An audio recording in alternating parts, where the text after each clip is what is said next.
Blueberry में जो है फ्लेवोनोइड्स का जो स्तर होता है, वो केमिकल जो होता है वो उसमें ज्यादा होता है, इसलिए ब्लड सर्कुलेशन उसमें जो है मतलब बढ़ जाता है, इसलिए दिमाग जो है बेहतर सुबह याद आता है। वो सपना एक्चुअल में हम भोर भोर में देखे हुए रहते हैं उस समय, क्योंकि हमारे माइंड में क्या चल रहा होता है वो जो है कॉन्शियस माइंड को पता चल रहा होता है कि हम पढ़ रहे हैं, लेकिन एक्चुअल में उसके आगे में हम बैरियर खड़ा कर दिए हैं।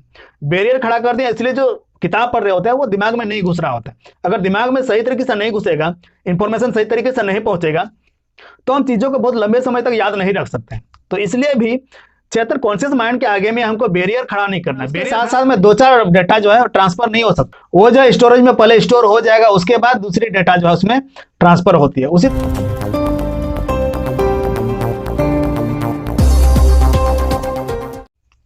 नमस्कार दोस्तों, एक नई वीडियो में आप सभी का फिर से चैनल में स्वागत है। दोस्तों, आज के वीडियो में हम बात करेंगे कि किस तरह से अपने याददाश्त को जो है तेज करना है और चीजों को किस तरह से याद रखना है। क्योंकि स्टूडेंट लाइफ में जो सबसे बड़ा प्रॉब्लम होता है वो रहता है चीजों को याद रखना। जो हम पढ़ते हैं या जो क्लास में टीचर बताते हैं वो कभी कभी याद नहीं रहता है। तो क्यों याद नहीं रहता है या हमारा याददाश्त जो इतना कमजोर क्यों है, इस बारे में आज हम चर्चा करने वाले हैं। क्योंकि बहुत लोग कहते हैं कि बादाम या अखरोट खाने से हमारा दिमाग जो है तेज होता है या हमारा याददाश्त तेज होता है, लेकिन ऐसा कुछ नहीं है। तो आइए आज के वीडियो में हम ये चर्चा करते हैं कि किस तरह से हमारा माइंड जो है बना हुआ है, उसका फाउंडेशन किस तरह से हुआ है और किस तरह से जो है माइंड काम करता है। तो चलो दोस्तों, आज के वीडियो को स्टार्ट करते हैं। और अगर आप चैनल में नए हो तो वीडियो को एक बार लाइक कर दीजिए, चैनल को सब्सक्राइब कर लीजिए और दोस्तों के साथ वीडियो को शेयर किया कीजिए, ताकि मेरा हौसला बढ़ते रहे और मैं अच्छे वीडियो आपके सामने लाता रहूं। तो चलिए दोस्तों, आज के वीडियो को शुरू करते हैं। तो दोस्तों, सबसे पहले ये समझते हैं कि माइंड का फाउंडेशन जो है वो किस तरह से है, किस तरह से उसका फाउंडेशन हुआ है। तो एक्चुअल में जो बॉडी का वजन होता है उस वजन का 2% जो है माइंड का वजन होता है। अगर बॉडी का वजन 50 kg है तो माइंड का जो वजन होगा वो 1 kg होगा। उसमें जो है अलग अलग अरबों न्यूरॉन्स होते हैं जो एक दूसरे से जुड़े हुए होते हैं और सबका जो है अलग अलग काम होता है। तो ये जो न्यूरॉन्स है यही जो है दिमाग को एक्टिव रखता है। उसमें ब्लड सर्कुलेशन अगर अच्छा से होगा तो दिमाग जो है अच्छा से बेहतर से काम कर पाएगा। तो सबसे ज्यादा जो ब्लड सर्कुलेशन को बढ़ाता है वो है ब्लूबेरी।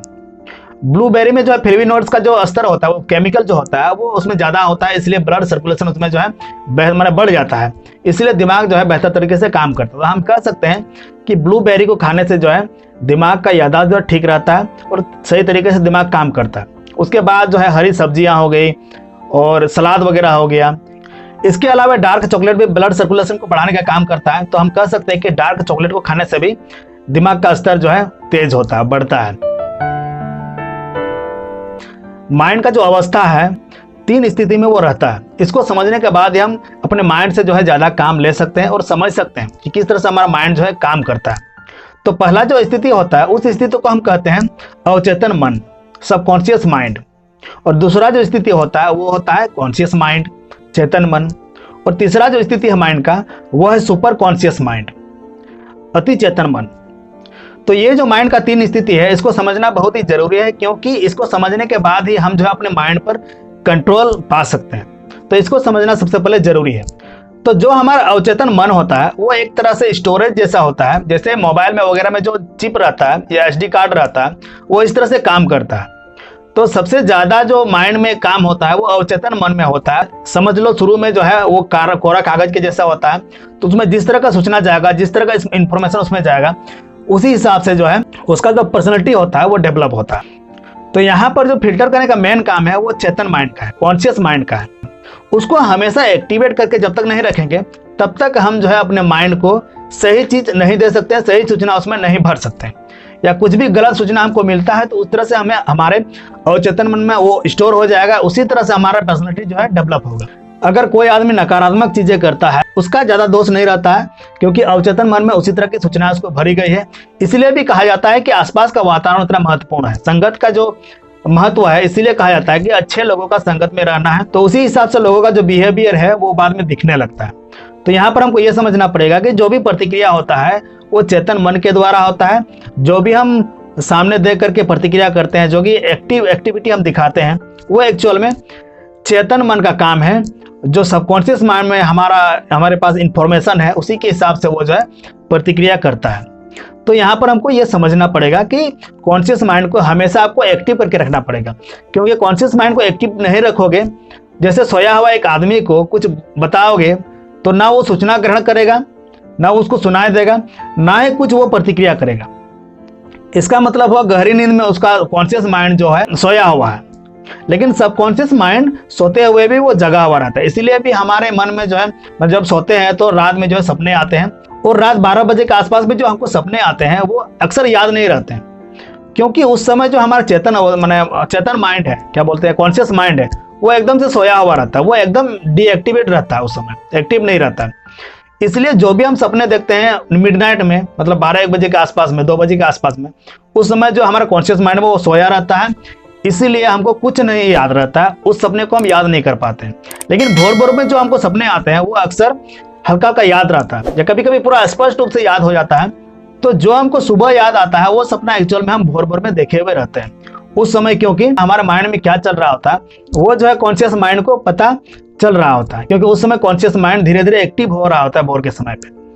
तो इसीलिए जो है दिन में जो है हमारा जो कॉन्शियस माइंड है वो फुल एक्टिव रहता है, तो कोई भी सूचना आता है ग्रहण करते हैं, उस हिसाब से हम प्रतिक्रिया कर सकते हैं। तो यहाँ पर हमको यह समझना पड़ेगा कि जो कॉन्शियस माइंड है उसका काम है एक्टिव रहना, प्रतिक्रिया करना, चीज़ों को फिल्टर करना, क्या सूचनाएं आ रही हैं, क्या गलत सूचनाएं आ रही है, अच्छी सूचनाएं आ रही हैं, उसको फिल्टर करके वो जो सबकॉन्शियस माइंड को बैठाना या नहीं बैठाना है वो डिसाइड करता है। तो ये हो गया कॉन्शियस माइंड।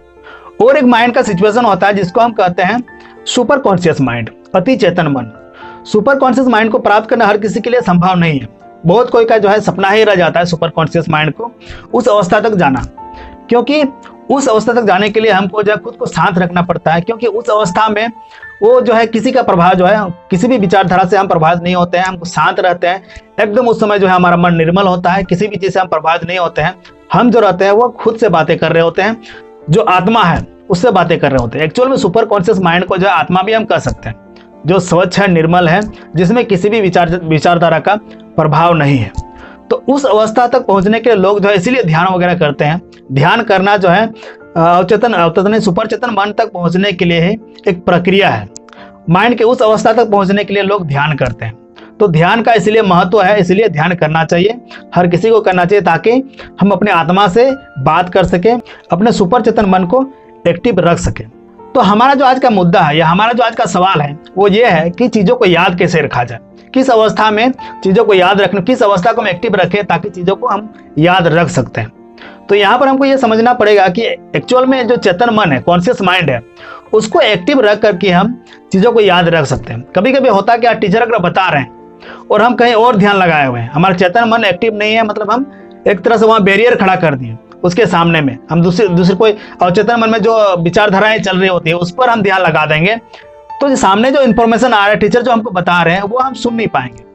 तो यहाँ पर कॉन्शियस माइंड को एक्टिवेट रखना है, साथ ही साथ उसके आगे जो है बैरियर खड़ा नहीं करना है। तो अगर ध्यान वहां से हम हटा देंगे, दूसरे तरफ हम कर लेंगे, या अपने अवचेतन मन में जो विचारधाराएं चल रही होती है, विचार चल रही होती है, नए नए विचार आ रहे होते हैं, अगर वहां पर हम ध्यान लगाएंगे तो फिर सामने से जो सूचनाएं आ रहे हैं, समय भी कभी कभी होता है कि हम पढ़ रहे हैं लेकिन एक्चुअल में उसके आगे में हम बैरियर खड़ा कर दिए हैं। बैरियर खड़ा कर दिए इसलिए जो किताब पढ़ रहे होते हैं वो दिमाग में नहीं घुस रहा होता है। अगर दिमाग में सही तरीके से नहीं घुसेगा, इंफॉर्मेशन सही तरीके से नहीं पहुंचेगा, तो हम चीज़ों को बहुत लंबे समय तक याद नहीं रख सकते हैं। तो इसलिए भी चेतन कॉन्शियस माइंड के आगे में हमको बैरियर खड़ा नहीं करना है। बैरियर खड़ा कर देंगे तो फिर हमको चीज़ें याद करने में फिर दिक्कत हो जाएगी, दिक्कतों का सामना हमको करना पड़ेगा।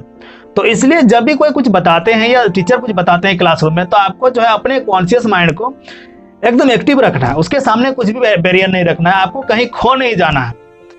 खो जाना मतलब आपके अवचेतन मन में जो विचार चल रहा होता है, या कोई अगर आपको प्रभावित किया है, कोई विचार आपको प्रभावित किया है, कभी कभी हम वो सोचने लगते हैं, इसलिए भी सामने से जो इन्फॉर्मेशन आ रहे होते हैं वो अवचेतन मन में जो है नहीं बैठ रहा होता है।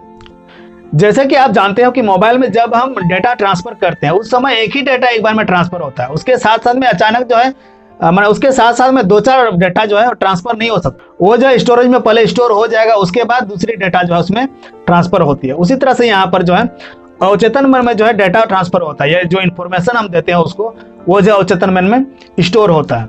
तो इसीलिए सामने से जो है बैरियर नहीं खड़ा करना है, या दूसरे जो इन्फॉर्मेशन है, दूसरा जो डेटा है उसको हमको नहीं लेना है, या यूं कहें कि ध्यान हमको नहीं भटकाना है। तभी हम जो है कोई चीज़ों को ध्यान से सुन सकते हैं, ग्रहण कर सकते हैं और उसको याद रख सकते हैं। तो चलिए दोस्तों, आई होप कि आपको ये बातें समझ में आ गई होगी कि किस तरह से चीज़ों को याद रखना है, माइंड को किस तरह से इस्तेमाल करना है। तो मिलते हैं अगले वीडियो में, तब तक के लिए अपना ख्याल रखिए, स्वस्थ रहिए, मस्त रहिए।